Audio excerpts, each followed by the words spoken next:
Yes, good day, my students. You are welcome to today's facilitation exercise.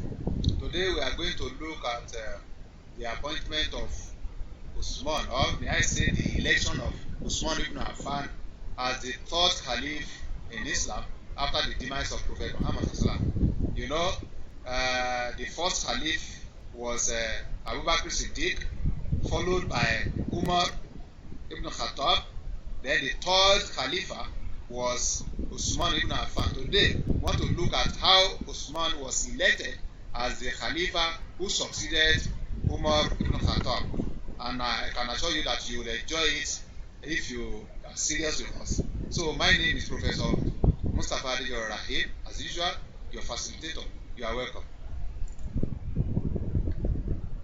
Yes, you are welcome. My name is Professor Mustafa Abdurrahim, as usual, and my email address is amustafa@now.edu.nj.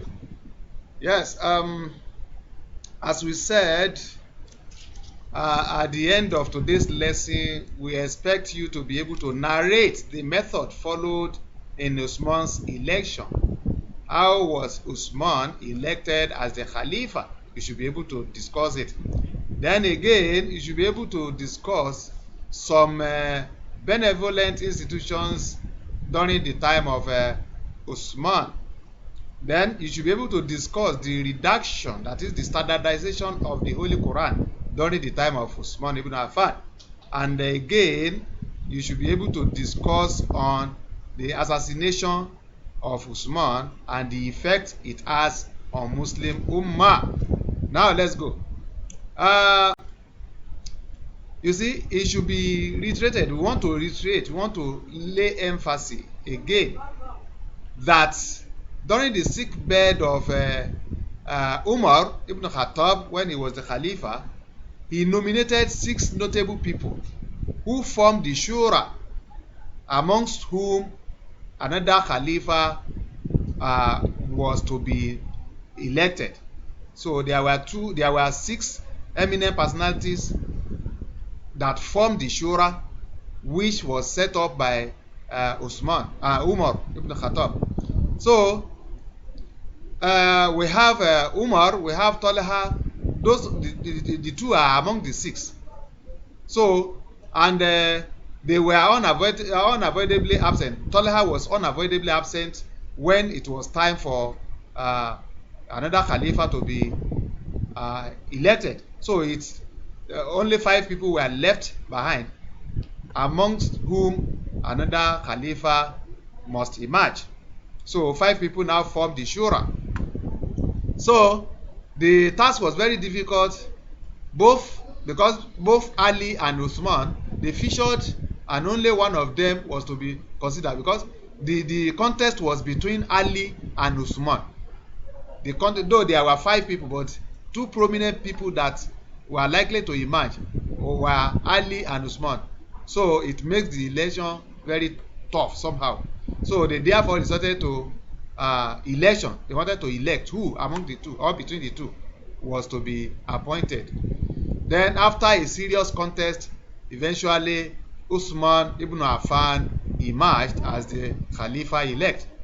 So the first person to pay homage, that is to swear an oath of allegiance, which we call Bay'ah, was Abdurrahman ibn Auf. He was one of the contenders to the position. So, but he was the first to accept the election of Usman ibn Affan, and he swore an oath of allegiance, which we call Bay'ah.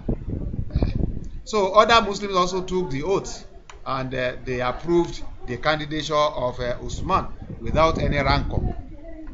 So Usman ibn Affan ruled for 12 years. Usman ruled for 12 years. And during his time, the Muslim community gained a lot, because the whole empire expanded to as far as Asia and Africa. So the period of Usman may be divided into 2. The first 6 years and the second 6 years. So the first 6 years, which is the first half of his period, was very, very peaceful. and it was characterized by a lot of achievements. While the second half, the other 6 years, were full of crisis. So he was able to manage the situation by crushing all the rebellions that rose against his regime. So by that, he was able to expand the territory of the Islamic government then. His reign constituted a glorious period in Islam, and which we called another golden period of Islam. So during his time, Usman ensured that the territories of Islamic states were immensely extended. As I said, he made many conquests. That is, so many rebellions that came up, he was able to crush them. So he recorded a lot of victories. So during his reign too, he constructed a huge dam which supplied the whole of Medina and its environs water and prevented flood from washing away the town. So he built many good roads and bridges. He also built mosques and guest houses. So these were part of the achievements recorded by Usman during his time. And those achievements were recorded during the first half of his reign. That is making the first 6 years. Because the first 6 years, the period was very peaceful. There was no crisis. But the second part of the period was very turbulent. So another achievement of Usman was that he standardized the Quran. During his time, it was noticed that so many people from different areas were reciting the Quran in their own local dialects. So that's in order to prevent the Quran from being corrupted, so he had to standardize it. He organized for a committee which he set up and made Zaid ibn Thabit, who was the secretary to Prophet Muhammad, he made him the leader of that committee to see to the authentication of the Quran. So they now collected all the ones that are being recited with variant dialect. They collected everything together, and they now collected the original copy that the Prophet left with one of his wives, Hafsa. So they collected the original copy, from which they now produced 4 other standard copies. So it was these 4 other standard copies that were distributed to different provinces, which they now used as a standard that they follow in reciting the Quran. So instead of using different dialects to recite the Arabic Quran, so it was standardized to the original language of the Prophet with which the Quran was revealed. So let's now come to the assassination of Usman. There were crises in Basra, in Kufa, and in Egypt, which led to misunderstanding between the people there who wanted to remove their governors. And one of the governor of Egypt was Marwan ibn Hakam. So the people now removed some of the governors in different provinces, and they asked the Khalifa to replace these governors with their choice candidates. So they now set up a delegation to visit the Khalifa in Medina.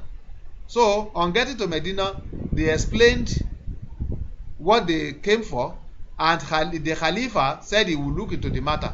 But meanwhile, Marwan, the governor of Egypt, had written a letter to the Khalifa telling him that those people that were coming to lodge complaint should be executed. But unfortunately for him, the letter was intercepted, and when the report got to the people, they demanded that the Khalifa should produce the writer of the letter. They asked the Khalifa to produce the writer, but the Khalifa said he would not do that, and that led to their grievances, and they were unhappy. They went to the house of Khalifa, and on June 17, 656, they killed him. That is Khalifa Usman. So that was how he was gruesomely murdered. So this led to sharp division between the Umayyad, that is the tribe of the Khalifa, and the Hashemites. So they started fighting one another or each other. There was enmity in between them, that this group killed our man and we had to revenge. So that was how problem arose throughout the Muslim community there.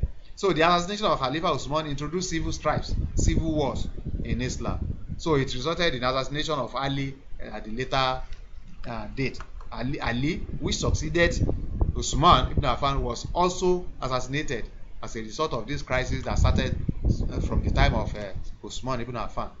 So, in summary, today we have looked into the method which was followed in electing Usman as the Khalifa. We also look at his reign and his achievement, most importantly, the standardization of the Quran during his period. And since then, we have known the existing Quran as the Usmanic edition of the Quran. So, we also look at the effect which his assassination led, to, which was crisis among the Muslim Ummah. So that is where we are going to stop for today. I want to thank you for listening. God bless you.